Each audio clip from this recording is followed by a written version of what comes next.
আমরা এখন চ্যালেঞ্জ করব যে ওয়ার্ল্ডের ভিতরে আমাদের এই ডায়ারের চেয়ে ওয়ার্ল্ডে কোনো ডায়ারই সাস্টেনেবল নাই। Team star technology first front loading washing এবং ডায়ার তৈরি করার উদ্যোগ নেই। একটা শিল্প আমি একা করলে হবে না। গার্মেন্ট যদি কোনো ব্যক্তি একা করতো তাহলে এটা শিল্প হতো না।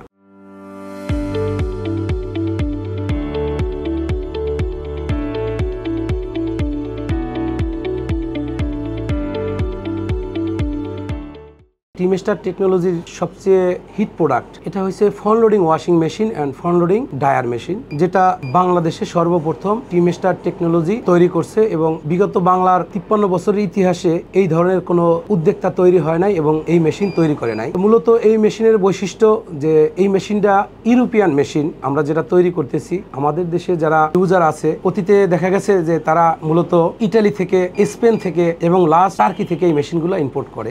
বিগত ইতিহাস দেখা যায় যে বাংলাদেশের 95% লোকই চায়না ভ্যালি মেশিন ব্যবহার করতো, বাট এই মেশিনগুলায় ওয়াটার কনজাম্পশন অনেক বেশি, কেমিক্যাল কস্ট বেশি, প্রোডাকশন ক্যাপাসিটি কম। তখন ইউরোপ থেকে মানুষ এই মেশিনগুলো নিয়ে আসা শুরু করে। Front loading machine 400 KG capacity আছে, 500 কেজি ক্যাপাসিটি আছে। আমরা এটা নিয়ে গভীরভাবে চিন্তা করি যে এক একটা মেশিনের প্রাইস ওই সময় অলমোস্ট 1 কোটি 80 লাখ 90 লাখ, এটা টাইপ অফ অপশনের উপরে ভেরি করে। তো তখন আমরা টিম স্টার টেকনোলজি চিন্তা করি যে এত বিগ বাজেটের মেশিন বাইরে থেকে নিয়ে আসতেছে, প্রত্যেকটা কাস্টমারের ওভারহেড কস্ট অনেক বেশি পড়তেছে। তো এই চিন্তাধারা থেকে এই team star technology first front loading washing এবং ডায়ার তৈরি করার উদ্যোগ নেই। এবং বর্তমানে আমরা এই মেশিনগুলো যে তৈরি করছি বাজারে অলমোস্ট প্রায় ওয়াশিং এবং ডায়ার সহ, যেটা ফ্রন্ট লোডিং 500 কেজি আর ডায়ারকে আমরা বলি 5000 লিটার এবং 6000 লিটার, অলমোস্ট প্রায় 700 মেশিনের মতো আছে। তো প্রত্যেকটা কাস্টমারের থেকে ভালো ফিডব্যাক আসতেছে। এখন আমাদের এই মেশিনগুলা কেন আপনারা ব্যবহার করবেন? এই টেকনোলজিটা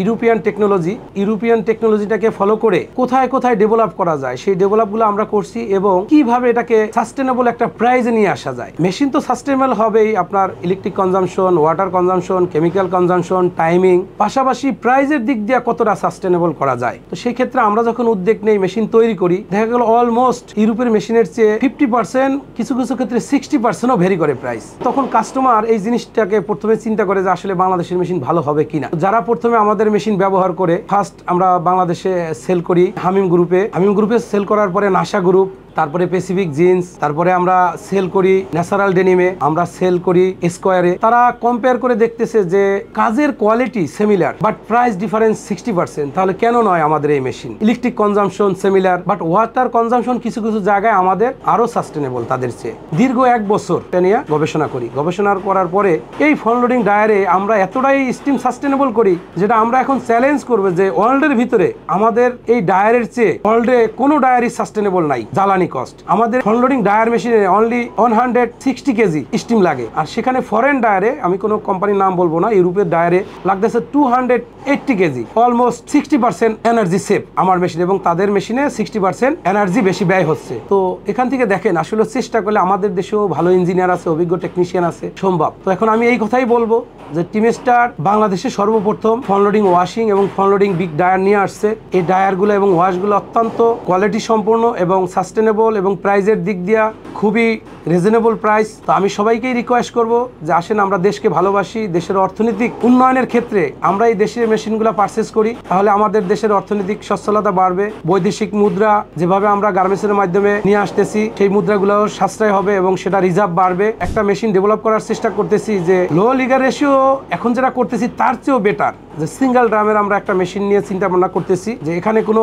ওয়াটার হবে না, ওয়েস্টেজ হবে না। এই মেশিন নিয়ে আমরা গবেষণা করতেছি এবং আমরা আশা করি ইনশাল্লাহ নেক্সট ইয়ারেই এই মেশিনটা চলে আসবে। আমরা ওজন নিয়ে কাজ করতেছি, যেটা এখন ইউরোপের থেকে আসে এবং চায়নার থেকে কিছু কিছু আসে, বাট এই ওজনের ভিতরেও অনেক ক্যাটাগরি আছে। আমরা বিদেশি মেশিন পর্যবেক্ষণ করে দেখতে পাই যে তারা বলে যে 700 গ্রাম, 1000 গ্রাম বা 600 গ্রাম, বাট বাস্তবে যখন এটা আমরা প্র্যাকটিক্যালি ক্যালিব্রেশন করি তখন দেখা যায় যে আসলে সে 1000 গ্রাম একটা ওজন মেশিন সেল করছে, বাট সেখানে 1000 গ্রাম নাই। কাস্টমারকে সে অ্যাডভার্টাইজ করছে 1000 গ্রাম, কিন্তু যখন ক্যালিব্রেশন করি ক্যালিব্রেশনে দেখা যায় যে 600 গ্রাম আছে, যেটা 600 গ্রাম এটা ক্যালিব্রেশন করলে দেখা যায় 300 গ্রাম আছে। তার মানে কি এই ওজনের ডিভাইসের ভিতরে যে একটা ব্যয়বহুল অর্থের, সেটা তারা আপনার থেকে প্রাইসটা নিচ্ছে 1000-এর বাট দিচ্ছে 600 গ্রাম। এটা আমি যারা ইউজার আছে, টেকনিশিয়ান আছে, অভিজ্ঞ এবং ইঞ্জিনিয়ার আছে, তাদেরকে রিকোয়েস্ট করব যে এই বিষয়টা আপনারা দেখেন। এই বিষয়টা কেন দেখবেন যে তারা অর্থ নিতেছে বেশি বাট আপনাকে দিচ্ছে কম। তো আমরা এটা নিয়ে কাজ করতেছি। আমরা এই নেক্সট ইয়ারে ইনশাল্লাহ আমরা এটাও নিয়ে আসবো যে কম টাকায় ভালো মেশিন এবং সঠিক গ্রামের ওজন মেশিন সেল করা, এবং আমরা এর পাশাপাশি রোবোটিক স্প্রে ক্যাবিনেট নিয়ে আসবো যেটা মানুষের স্বাস্থ্যের কোনো ক্ষতি করবে না। সেটা নিয়েও আমাদের গবেষণা চলতেছে এবং আমরা গবেষণার শেষ পর্যায়ে। তো টিম স্টার সবসময় আপকামিং টেকনোলজি নিয়ে ভাবে এবং করার চেষ্টা করে। শুধু টিম স্টার না, এবং এই বাংলাদেশে আমাদের পাশাপাশি আরো যে ভাইয়েরা এই পোশাক শিল্পের মেশিনারি তৈরি করার চেষ্টা করতেছে এবং অনেকেই চেষ্টা করছে এবং আগামীতে আমাকে দেখে অনেকেই উৎসাহ প্রকাশ করছে, তারা করবে। আমি তাদেরকে স্বাগত জানাই। হ্যাঁ, আপনারা আসেন, কারণ একটা শিল্প আমি একা করলে হবে না।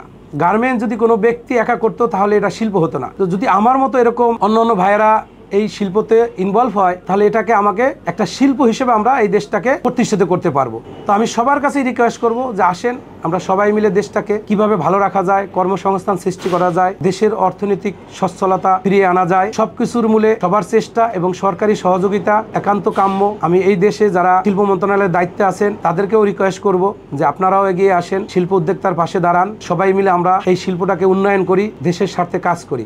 সবাই ভালো থাকবেন। আসসালামু আলাইকুম।